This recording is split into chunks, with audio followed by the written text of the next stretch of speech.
오늘 주님이 주신 말씀은 고린도전서 14장 26절로 39절까지의 말씀입니다. 오늘 말씀의 제목은 잠잠하고 잠잠할지니라 하는 말씀이죠. 잠잠하라는 게 무슨 뜻일까요? 교회에서는 왜 잠잠해야 합니까?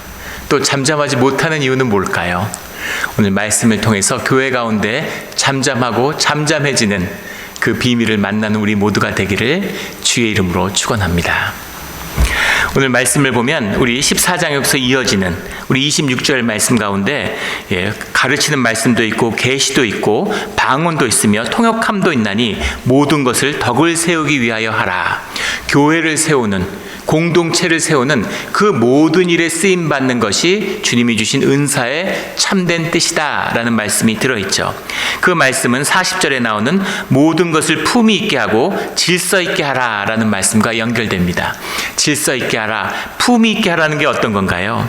유케모노스 이런 말인데 컴리, properly, 적절하게, 그때에 맞게 그렇게 행해져야 된다. 모든 것이 조화를 이루어야 되고 평화 가운데 이루어져야 되고 질서 있게 하라. 주님의 주권 아래에 있는 주님의 지체가 된 교회 안에 모든 일들이 질서 가운데 이루어져야 된다라는 말씀, 이것이 14장부터 이어지고 있는 말씀이죠. 그런데 오늘 말씀 가운데 잠잠하고 잠잠할지니라, 잠잠하라 라는 말씀이 3번에 걸쳐서 반복되고 있어요. 이 말씀이 계속 나오는 이유는 교회 가운데 시끄럽기 때문이죠. 그리고 오늘 말씀에 34절 말씀, 여자는 교회에서 잠잠하라 라는 말씀이 나오죠. 이 말씀이 이제 어려운 말씀이 되는 겁니다. 이 말씀이 11장에 나오는 여자는 교회에서 머리를 가려라 하는 그 말씀과 함께 투타워죠. 교회를 공격하고 기독교를 공격하는 사람들은 여성 차별의 종교다, 가부장의 종교다, 이렇게 기독교가 비판받는 그런 말씀으로 이것을 늘 인용합니다. 또 보수적인 기독교, 전통적인 기독교에서는 사실 이 말씀의 권위를 가지고 여성들을 억압했죠. 여자들을 억누르고, 지금도 보수적인 교단에서는 여성 안수를 주느냐 안 주느냐 이런 걸 가지고서 논란이 있습니다. 정말 거리가 멀어도 한참 먼 이야기죠. 이 말씀 때문에 비판을 받기도 하고 이 말씀을 악용하기도 해요. 그런데 또 이 말씀에 대한 옹호가 있습니다. 말씀을 받는다는 것, 말씀을 우리가 받아서 말씀과 함께 교제한다는 것의 뜻의 의미가 무엇이겠습니까? 우리 수요 큐티 모임을 하는데 저희가 사도신경 또 그 강해도 하고 또 주기도문 강해도 하면서 우리 같이 하고 있는 성도님들한테 제가 도전을 드려요. 질문을 하는 겁니다. 주님 안에서 질문을 드리면, 그러면 제가 마치 그걸 논박하는 것처럼 그렇게 말씀을 드리면 기독교의 교리를 옹호하기 위해서 우리 성도님들이 최대한 어떻게든 좋게 이야기하기 위해서 이렇게 말씀을 좋게 하시려고 애쓰는 모습을 보게 돼요. 이 말씀도 마찬가지죠. 많은 설교의 강단에서 이 말씀을 어떻게 하든 절대 기독교는 남녀 차별이 아니고 절대 차별적인 언사가 아니라는 것으로 이야기하기 위해서, 이 말씀을 옹호하기 위해서 아주 애쓰는 이제 그런 것들을, 강해들을 보게 됩니다. 막 옹호하려고 그래. 어떻게든 좋은 뜻으로 어떻게든 옹호하려고 하는 겁니다. 그런데 말씀의 참된 의미는 무엇이냐면, 그 말씀을 옹호하거나 어떻게든 아름답게 치장하려고 할 필요가 전혀 없다는 겁니다. 말씀은 그냥 말씀 있는 그대로 받으면 되는 거예요. 그 말씀이 주시는 주님의 뜻이 무엇인가를 만나면 되는 겁니다. 또 많은 성서학자들은 이 말씀의 진위 여부에 대한 그런 논란들을 제기해 왔습니다. 예전에는 성경책도 마찬가지고 이 바울 서신도 마찬가지입니다. 원본이 없어요. 최초의 원본이 무엇이었는지 남아있지 않습니다. 원본이 없기 때문에 다 사본이죠. 사본이 인쇄술이 있어서 찍어내던 시절이 아닙니다. 다 이렇게 받아서 쓰던 시절이죠. 그래서 편지를 받아 써서 또 전하고, 읽어보고 감동받고, 또 이걸 다른 교회에 전하기 위해서 또 쓰고, 그래서 쓰고 쓰는데, 문제는 그 쓰고 쓰면서 그 있는 그대로 써야 되는데, 그 권위에 빗대서 우리 교회는 이런 말씀이 좀 더 있으면 좋겠다, 그리고 거기다가 이야기를 가피를 하는 거죠. 그리고 이 얘기는 좀 부담스러운데 그걸 좀 바꾸기도 하고, 그래서 수많은 위경과 위서가 존재했습니다. 그것을 이제 5세기에 가서 정경이 정립되면서 전부 정리하고 없앤 것이죠. 그렇기 때문에 이 말씀이 편집하는 과정 가운데 이 말씀이 덧붙여졌을 것이다 라고 이야기하는 겁니다. 그 이유는 뭐냐면 여자나 남자나 자유인이나 종이나 헬라인이나 유대인이나 아무 구분 없이 주님의 지체를 이루고 심지어 유대인의 본질적인 가치라고 여겨지는 그들에게 할례도 받을 필요 없다, 마음의 할례를 받으면 된다 라고 가르치는 그런 사도 바울이 여성을 차별할 일이 있었겠느냐 이렇게 보는 것이죠. 그런데 그런 식으로 받아들일 수 없는 말씀이 있어서 그 말씀을 위서다, 위경이다, 위경에서 왔다 이런 식으로 가필이다, 편집됐다 이렇게 얘기한다면 이 말씀이 성경이 성령 가운데 이루어진 주님의 계시라고 하는 것을 어떻게 받아들일 수 있겠습니까? 주님이 이 말씀을 허락하셨다면 이 말씀을 허락하신 뜻이 있는 것이죠. 그러면 진짜로 이 말씀의 뜻이 여성을 차별하기 위해서 말씀하셨을까요? 주님의 사랑하는 딸들을 교회 가운데 그렇지는 않겠죠. 그러면 주님이 말씀하시는 사도 바울을 통해서 증거하시는 참된 뜻은 무엇인가 라는 겁니다. 34절에 여자는 교회에서 잠잠하라 라는 말씀, 오직 복종할 것이요 라는 말씀이 이어지고 35절에 가면 만일 무엇을 배우려거든 집에 가서 남편에게 물을지니 여자가 교회에서 말하는 것이 부끄러운 것이라 라고 더 쐐기를 받고 있어요. 그리고 36절에 가면 하나님의 말씀이 너희로부터 난 것이냐 또는 너희에게만 임한 것이냐 라고 말씀하고 있습니다. 그런데 34절의 말씀에 여자는 교회에서 잠잠하라 라는 말은 여자는 이라는 말이 하이 기나이케스라는 말입니다. 기나이케스가 여성인데 하이라는 말이 정관사 더 같은 거죠. 이 말씀은 뭐냐면 이 여성들, 보편적인 여성을 이야기하는 게 아니라 그 여자들 이런 표현이에요. 그 여자들의 이름을 쓰지 않았는데 사도 바울도 알고 있고 고린도 교인들도 알고 있는 목소리가 크고 말을 많이 하는 시끄러운 그룹의 여성떼가 고린도 교회 안에 있었다는 것이죠. 33절의 말씀과 이어지는데 모든 성도가 교회에서 함과 같이 잠잠하라 이렇게 되어 있죠. 모든 성도가 교회에서 함과 같이 여자는 교회에서 잠잠하라 이렇게 되어 있습니다. 이 말씀의 뜻이 무엇이겠어요? 잠잠한 겁니다. 주의 자녀들은 교회 지체들이 잠잠한 거예요. 그러니까 모두가 잠잠한데 일부의 여자들이 목소리를 높이고 시끄러운 겁니다. 그 여자들은 조용히 해야 돼, 잠잠해 이 말씀인 거죠. 그래서 이 말씀은 고린도 교회에 증거된 말씀이에요. 고린도 교회 가운데 그 가운데 목소리를 높이는 여성들이 있다는 겁니다. 그 여성들은 무엇로 목소리를 높였을까? 우리 전체적으로 읽어오면서 맥락 가운데 알 수 있죠. 그들은 방언을 가지고 목소리를 높이는 겁니다. 방언의 은사로, 방언의 능력으로 사람들을 차별하고 방언으로 받은 것을 하나님의 계시라고 그 권위를 부여하고, 그런데 방언도 주님의 은사지만 그 방언이라는 것은 교회를 세우기 위해 주어진 거야. 통역이 없고 너희들끼리 방언 가지고서 그런 식으로 할 거면 교회에서는 하지 마. 하려면 통역을 세워. 두세 사람만 해. 여러 사람 나와가지고 시끄럽게 하지 마. 이렇게 이야기를 하는 거죠. 그리고 다른 교인들, 주의 성령을 받고 주님의 말씀과 은사 가운데 교회를 섬기는 자들 가운데 너희들처럼 떠드는 사람들이 누가 있니? 이 뜻이 담겨 있는 겁니다. 그리고 하나님의 말씀이 너희로부터 난 것이냐, 너희에게만 임한 것이냐, 이들이 계시와 예언을 가지고서 교회를 흔들고 있다라는 걸 알 수 있는 거죠. 주님이 주시는 말씀이고 주님이 주시는 말씀의 주체가 있지 너희가 하나님이냐 이런 얘기죠. 말씀이 너희로부터 났느냐, 너희가 왜 말씀을 갖고 교회를 어렵게 해, 왜 교회의 권위를 무너뜨리고 질서를 어지럽게 해, 이렇게 말씀하고 있는 겁니다. 그리고 자기들끼리 말씀을 가리키고 배우고 훈련하고 이러고 있는 거죠. 그러니까 배울 게 있으면 그 중에 이제 이사벨 같은 지도자가 있는 거죠. 그 사람한테 말씀도 배우고 방언도 배우고 이러고 있겠죠. 그러니까 남편한테 배워, 교회 와서 그러지 말고, 그렇게 이야기하는 거죠. 혼란이 들어있는 겁니다. 교회에서 목소리를 높인다는 것. 왜 교회에서 이렇게 목소리를 높이고, 말씀을 받으면 받았지, 조용히 사람을 세우고 공동체를 세우면 되지 왜 목청을 높이는 걸까요? 왜 잠잠하지 못하는 것이겠습니까? 잠잠한다라고 하는 것은 교회에서 잠잠하라, 잠잠하고 잠잠할지니라. 교회에서 침묵해야 되는 거죠. 시가토라는 말인데 시계라는 말에서 왔습니다. keep silence 뭐 이런 거죠. 조용히 입 다물고 있어, 말하지 마, 이런 얘기입니다. 근데 왜 잠잠해야 되고 왜 말하면 되지 않는 겁니까? 또 잠잠하라는 말씀을 받았는데 왜 잠잠할 수 없을까요? 그것이 도전이 되는 거죠. 현대 교회에서 교회에 잠잠하지 못하는 분들이 계세요.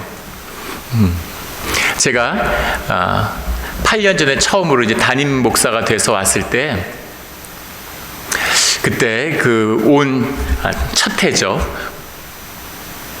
그때는 분기로 1사분기인가요? 2사분기인가요? 재직회를 모인다고 그래서 처음으로 재직회를 봤습니다. 처음 왔으니까 재직회를 어떻게 하는가 하고 봤어요. 재직회에 공고된 의제도 없고, 의제를 공고해야 되는데 공고도 안 했는데 재직회를 한다고, 정기 재직회라고 그러면서 재직회를 한다고 그러고, 그래서 어떻게 하는지 이제 지켜봤습니다, 조용히. 근데 놀랍게도 재직회를 2시간 반을 했습니다. 아무 의제가 없는데. 말꼬리 잡고 한 소리 또 하고 또 하고 또 하고. 그때 발언했던 분들은 저하고 다 개인적으로 면담을 했어요. 도대체 왜 그럴까? 제가 그때 했던 말씀을 기억하는 분이 있을지 모릅니다. 교회가 주님의 지체가 되고 참된 교회가 되면 재직회는 15분 안에 끝나야 된다고. 같은 재직인데 재직이 재직한테 뭘 보고 하겠습니까? 다 교회 가운데 섬기고 다 교회 가운데 알고 있는데, 의논할 일이 있으면 그게 법이죠. 미리 주보에 실어야 되고 그 안에서 토론하고 주님한테 기도하고 주님이 주신 뜻을 확인하면 되는 것이죠. 내 생각을 떠벌리고 그걸 들으려고 모인 게 아니잖아요. 그 중에 특별히 말이 많았던 분들이 저랑 면담을 했는데 왜 그러셨냐고 물어보니까 말을 하지 말아야지 해도 참을 수가 없다는 거예요. 나도 모르게 말을 하게 되고 나도 모르게 일어나게 된대요. 일어나서 얘기하다 보면 또 누가 얘기하면 자기도 벌떡 일어나서 또 논박하게 되고, 아무 말 대잔치. 요즘 우리 재직회 하면 연간 재직회를 해도 결산보고를 해도 15분 20분이면 끝납니다. 교회가 자리가 잡힌 것이죠. 주님의 이 질서가 회복된 것입니다. 그러면 왜 참지 못하고 이야기하는가? 그 중에 대표적인 것 중에 하나는 우리의 에고가 다뤄지지 않았기 때문이에요. 우린 주님의 형상으로 만들어지기 때문에 귀해지고 높아지고 싶은 마음이 있습니다. 그런데 아시겠지만 무엇을 해도 높아지지 않고 귀해지지 않아요. 그 세상에 나뭇잎 치마를 갖다 붙이고 뭘 꾸미고 아무리 그래도 사람이 높아지지 않습니다. 사람이 높아지지 않으면 어떻게 해야 되나요? 주님이 안 높여주시는데 내가 안 높여지면 남을 낮추는 법이 있죠. 그래서 다른 사람들을 정죄하고 판단하고 낮추는 거예요. 그러면 자기 의가 차올라서 내가 높아지고 귀해진 것 같은 착각에 빠지게 되죠. 이것이 에고의 함정입니다. 교회에 왔는데 십자가를 만나지 못했어요. 내 에고가 다루어지지 못했습니다. 그러니까 나를 드러내고 내가 높아져야 되는 거죠. 그런 것이 교회에서 목소리를 높이는 하나의 기제가 될 수 있다는 겁니다. 또 하나는 소비자의식, 현대교회에서 나타나는 소비자의식이 있습니다. 믿음이 없고 주님의 안에서 장성한 분량으로 자라지 못한 사람들, 이런 분들이 교회 처음 나오면 세상에 사는 것과 차이를 모르는 거죠. 그래서 연보인데 공동체의 연보가 아니라 내가 돈을 냈다, 내가 헌금했다, 그렇기 때문에 거기에 대한 소비자의식이 있는 겁니다. 세상은 소비잖아요. 그러니까 내가 뭔가 헌금을 했으니까 거기에 걸맞는 보상을 받는다, 이런 생각을 가지고 교회에 있는 분들이 있어요. 그래서 뭐 예배가 마음에 드니 안 드니, 뭐 찬양대가 찬양을 잘하니 못하니, 설교가 좋으니 나쁘니 하고 내가 품평을 하는 것이죠. 소비자로서 나한테 만족을 주지 못했다. 내가 교회를 섬기는 건데 교회에서 내가 섬김을 받아야 된다고 생각하는 거죠. 그것이 소비자의식입니다. 지금 타락한 현대교회에서 팽배한 모습이죠. 또 하나는 권리의식을 갖고 있는 사람들이 있다는 겁니다. 교회에서 봉사하고 교회에서 내가 중직자가 되고 교회에 내 삶을 들고 헌신해 왔는데, 그러니까 교회가 내 것 같은 거죠. 교회에 내 지분이 있는 것 같고 교회에 내 권리가 있는 것 같은 그런 생각을 가진 사람들도 있다는 겁니다. 그런데 우리는 교회에 권리가 전혀 없어요. 아무 권리가 없습니다. 예배를 드릴 자격이 없어요. 주님 앞에 부름받을 자격이 없습니다. 우리가 예배를 드릴 수 있고 주님 앞에 설 수 있는 오직 한 가지 이유는 십자가의 보혈을 흘려주신 주님의 은혜뿐입니다. 오직 은혜로, 전적인 주님의 은혜로 주님 앞에 서 있는 것이죠. 주의 사람들, 주님 앞에 부름받은 사람들, 그런 사람들은 잠잠할 수 있는 거죠. 그렇지 않은 자들, 십자가를 만나지 못한 자들은 목소리를 높이는 것입니다. 우리 주중에 나누었던 일일 묵상 가운데 이사야서의 말씀이 있죠. 이사야서 36장 21절에 가면 이런 말씀이 나옵니다. 그러나 그들이 잠잠하여 한 말도 대답하지 아니하였으니 이는 왕이 그들에게 명령하여 대답하지 말라 하였음이었더라. 사네립의 아수르의 군대가 예루살렘을 포위했죠. 예루살렘 2차 포위입니다.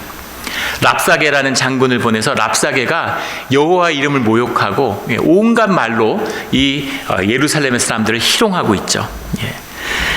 그 말씀 가운데 보면 자기 대변을 먹으며 자기 소변을 마실 성위에 앉은 사람들, 너희들의 운명을 예고하면서 온갖 조롱과 야유와 모욕을 가하고 있습니다. 여호와 이름을 모욕하는 데에서는 참기 어려웠겠죠.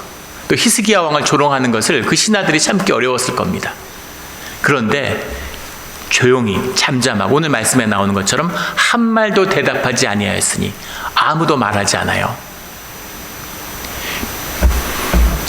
할 말이 없었을까요? 할 말이 있죠. 원통하고 분하죠. 그리고 전쟁하기 위해서 지금 공성과 농성을 위해서 마주보고 있는데 기가 꺾이면 안 되잖아요. 말로 기를 높일 수도 있고, 아니면 말씀을 듣다가 참다 못해서 주님의 이름을 높이고 상대방에 대해서 저주를 퍼붓고 싶은 그런 충동도 있었겠죠. 그런데 주님이 잠잠하라고 말씀하시는 겁니다. 그러니까 히스기야 왕이 잠잠한 거죠. 분하지 않고 원통하지 않고 할 말이 없는 게 아니에요. 그런데 주님을 믿고 주님의 뜻을 존중하기 때문에 그 믿음으로 잠잠할 수 있는 겁니다. 이것이 믿음의 사람들이 보여주는 믿음이에요. 주님이 함께하게 하는 사람들의 특징입니다. 잠잠할 수 있는 거죠. 할 말이 없어서가 아니라, 말을 못해서가 아니라, 억울하지 않아서가 아니라, 밝힐 게 없어서가 아니라 주님을 믿기 때문에 잠잠한 겁니다. 그리고 히스기야 왕이 잠잠하라 하니까 다 잠잠해요. 질서가 있는 것이 주님이 함께하는 모습입니다. 병사 중에 욱해가지고 내가 한마디 해야지, 나가 한마디 해야지, 이런 사람이 아무도 없다는 거죠. 히스기야 왕이 잠잠해라 하니까 다 잠잠한 거예요. 주님이 잠잠하라 하니까 히스기야 왕도 잠잠한 거죠. 히스기야 왕이 원래 이랬던 사람이 아니죠. 1차 포위 때는 말도 많고 뭔가 해보려고 분주한 사람이었습니다. 그런데 이사야 선지자가 그 말씀을 주님께 바꾸서 거기에 항의하는 뜻으로 3년간 나체로 길에 다니면서 히스기야 왕을 꾸짖는 모습이 나오죠. 그 교제와 그 말씀을 통해서 또 그 환난 가운데 주님의 길을 걸으면서 주님 안에서 성숙해진 것이죠.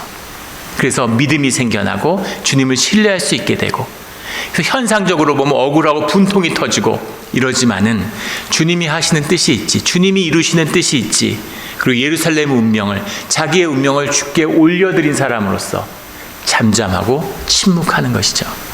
이것이 믿는 사람들, 주님의 사람들이 보여주는 믿음의 모습입니다.